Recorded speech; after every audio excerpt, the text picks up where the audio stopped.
We're in downtown Woodinville,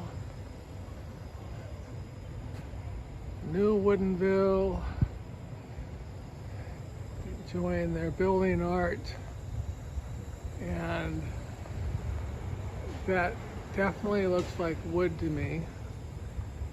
And then they also use brick right here, the white brick.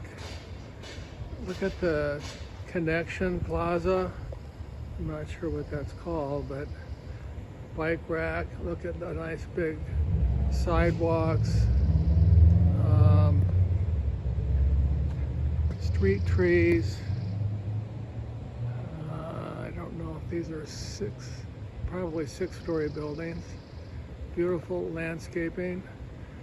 Then the deck comes off this building, which looks to be like an apartment. And across the street, you have another building. The main thing I'm trying to point out is the walkways and the building materials.